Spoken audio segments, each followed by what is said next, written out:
Estamos lançando oficialmente agora o curso Sociedade do Anel, uma jornada comentada. Aí o curso, galera. Todas as aulas estão aí. Você vai poder ler capítulo a capítulo, ouvir. A gente quer muito que todo mundo participe, que todo mundo entre, tá? Não fica de fora, não perde.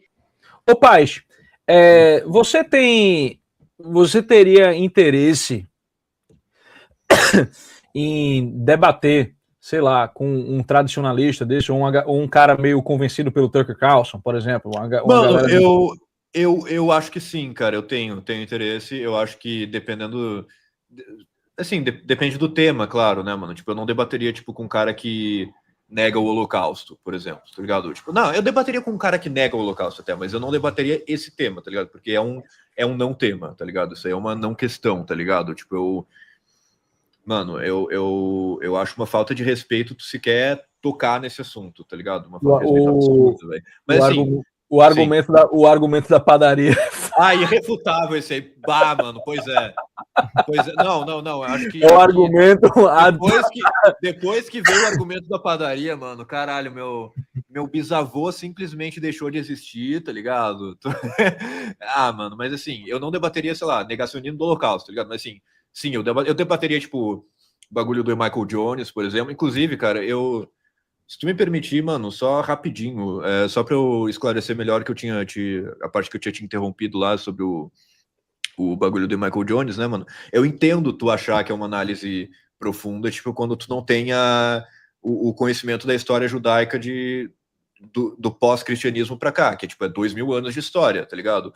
O que o Michael Jones faz, mano, é uma coisa perversa, velho, tipo, é uma coisa do mal que ele faz, tipo, ele seleciona, tipo, ele faz um cherry picking, assim, de eventos, acontecimentos específicos e personagens, figuras históricas específicas para se encaixar numa tese pré-concebida dele da revolta do Logos, tá ligado? A revolta contra o Logos. Eu consigo fazer isso com qualquer povo, qualquer religião, qualquer etnia. Eu posso pegar ao longo de toda a história, tá ligado? Hindus que batiam na mulher, tá ligado? Não, aqui em 1600 e tantos teve um hindu que bateu na mulher, em 1800 e tantos teve outro hindu famoso que bateu na mulher, portanto, o hinduísmo é uma revolta contra a mulher, tá ligado? Tipo, é isso que o Michael Jones faz, não tem nada de profundo, é um viés de confirmação. Ele tem a conclusão dele, a tese pré-concebida dele, e a investigação, todas aquelas páginas daquele livro que eu li, mano, é uma investigação para confirmar o que já tem o que já, né,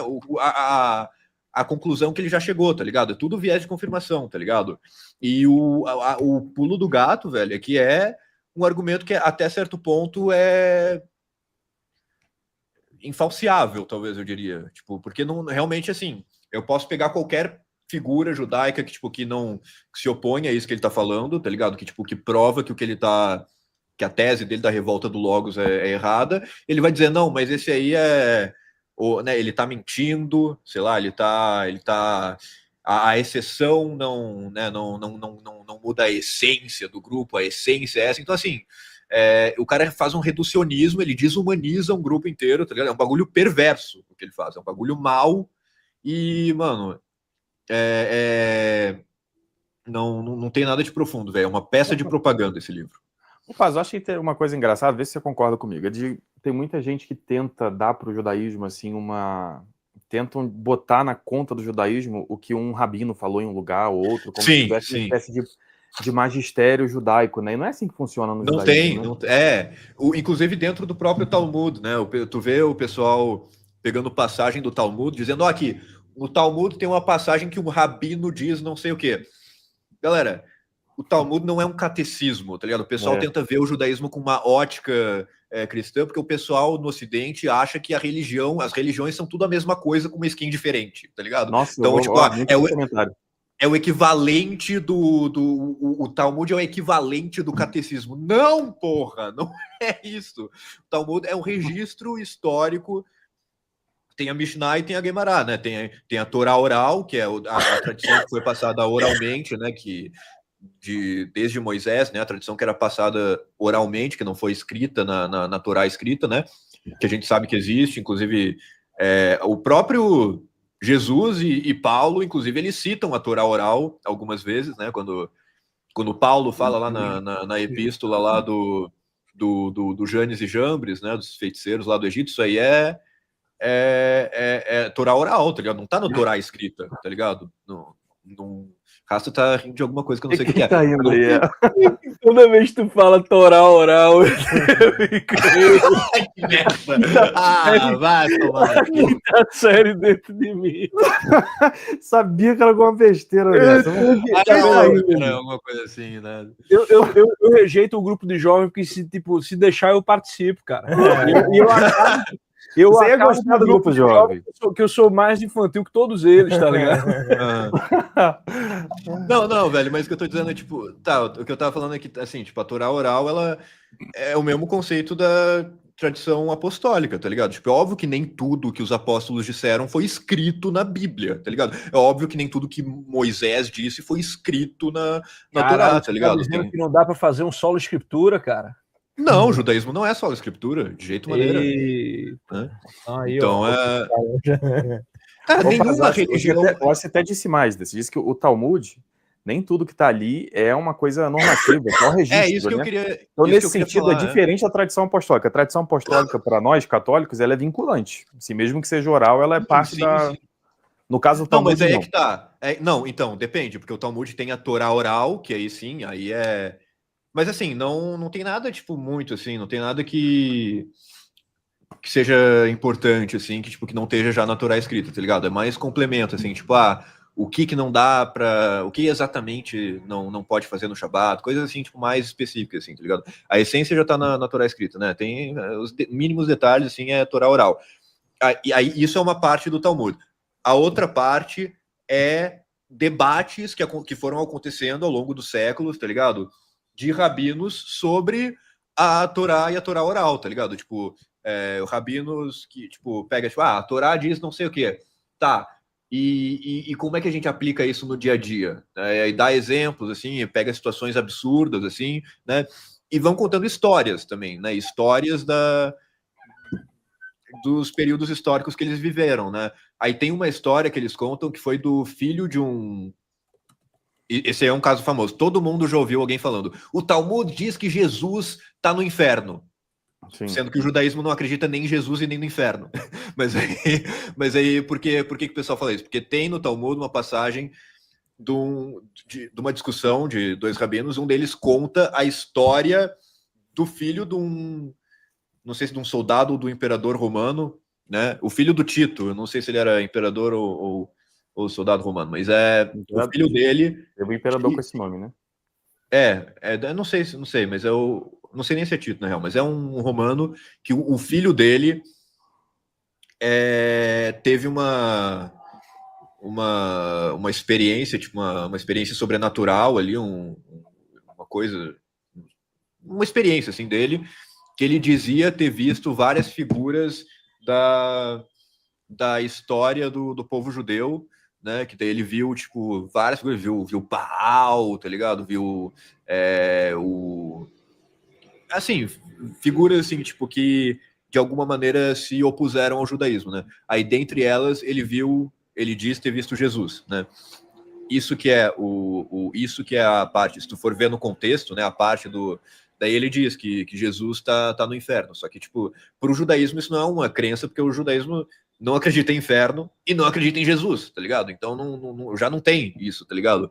Isso aí foi dois rabinos discutindo e registrando o que eles viram em algum momento um romano falar, né? Então essa é a segunda parte do Talmud, que é discussões de rabinos comentando coisas assim do período histórico deles. Daí, mano, cobre vários séculos, tá ligado? Cobre assim do primeiro século ao quinto século, assim, da Era Comum, tá ligado?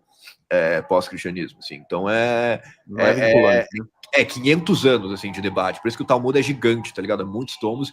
E não é um catecismo, tá ligado? Tu não lê o Talmud para saber no que tu tem que acreditar. Não, tu lê o Talmud para entender a história do povo judeu. É isso, tá ligado?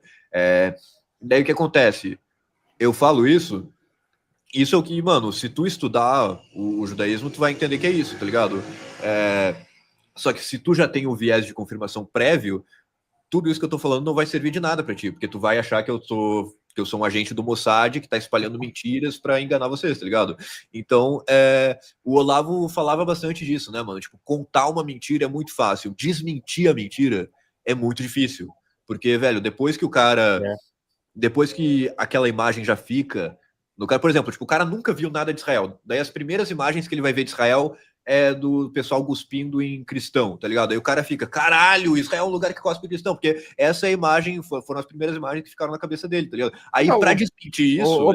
eu posso até contar uma história. Lá em Israel eu morava no centro do Opus Dei, né? Então tinha um centro lá em Haifa, em Jerusalém. Eu morava em Haifa. E aí a gente tinha a moça que cozinhava pra gente lá, que a gente contratava, era uma árabe, chamava Wafa, o nome dela. E ela...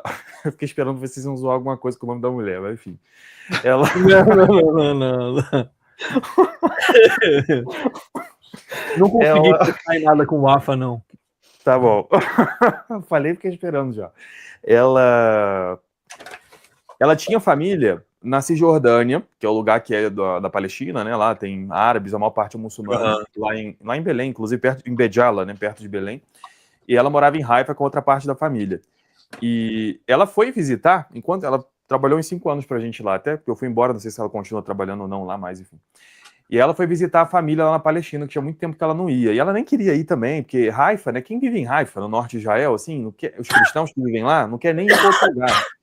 Porque é muito tranquilo, né? São cidadãos, né? Às vezes pouca gente sabe disso, eles têm passaporte israelense, né? Eles trabalham, tem uns que são da polícia, uns vão pro exército, tem um padre ortodoxo que faz um trabalho em Nazaré, né? O padre Gabriel Nadaf, se eu não me engano, incentivando que eles participem. Tem os drusos, né? Que é um povo que tem uma outra religião lá que veio do Islã, mas que um Islã mais água com açúcar, assim, vamos dizer, e que participam do exército, enfim. Então, quem tá lá não quer ir para outro lugar. Só que ela foi visitar a família depois de muitos anos. E lá, ela diz que com o padre, acho que estavam fazendo uma procissão, alguma coisa assim, vieram muçulmanos e cuspiram no padre também, igual falam, né, igual esses vídeos que tem. E a coisa menos pior que o muçulmano faz com o cristão é cuspir. Ela ficou tão nervosa que ela voltou pra casa. Aí a gente perguntou como é que foi lá. Ela falou, foi horrível, nunca mais vou voltar naquele lugar, nunca mais saio daqui de Israel para ir lá pra Cisjordânia e tal. Ela ficou assim com esse ranço. E outra, ela tinha um ranço maior ainda contra... Ela era tão a favor de Israel, contra assim, a ideia de ter um Estado palestino, porque na guerra com o Líbano, né, acho que foi em 2006, se não me engano, não lembro agora qual a última aí, Haifa foi muito bombardeada e um míssil caiu na casa dela. Destruiu a sala inteira dela e tal. E ela recebeu o dinheiro do governo para reconstruir a casa. Aí ela fala, bem, quem tá tirando isso em mim diz que é quem tá querendo me libertar. Quem paga para construir a minha casa é quem eles dizem que tá me explorando. Então ela é super pró-Israel, né? Então acho que essa é uma realidade também que a gente tem que trazer aqui pro... galera, assim, tira da cabeça, assim, a gente sabe que tem aqueles protestantes malucos que acham que Israel é o que está na Bíblia se concretizando e tudo mais. Tem esses doidos aí. Assim, tira um pouco isso da cabeça, tenta olhar assim de uma forma clara, né, o que acontece lá. Se conversa com cristãos de lá, né, do norte de Israel, assim, e vê como a coisa é muito mais complexa do que parece, né? Se a gente comparar com os outros países que tem em volta também, né, é muito mais complicado, né? Muito melhor estar dentro de Israel como cristão do que estar na Síria, no Líbano. No Líbano tem o Hezbollah. Hezbollah em árabe, Hezbollah quer dizer partido de Deus. E os caras têm um exército, e eles declaram guerra com outros países sem perguntar pro país. Cara, se você for olhar assim friamente, né, o lugar mais seguro para estar é dentro de Israel, como cristão, né? E isso eu digo com a experiência de quem viveu lá, ouvi dos meus amigos cristãos, eu mesmo tive experiência lá, né? Tem que evitar, assim, ter essas políticas já que vem em bloco, né? A pessoa já pega um bloco. Os judeus são ruins, ou sei lá o que, tá, ou tem que apoiar o Estado... Não é assim. As coisas são mais complexas na realidade, né? O contra e o a favor, né? Que nem o Rasta fala, né? Só tem o contra e o a favor. É o...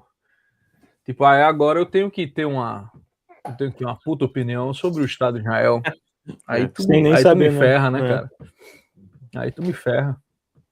Eu ainda tô tentando descobrir se a República foi um erro. Né? Então, assim, tenho vários argumentos a favor. Né? Mas Enfim, conheça a nossa plataforma TV Lisão, onde vendemos vários cursos. Você vai ficar mais inteligente, ok? Aqui nós temos uma educação helênica.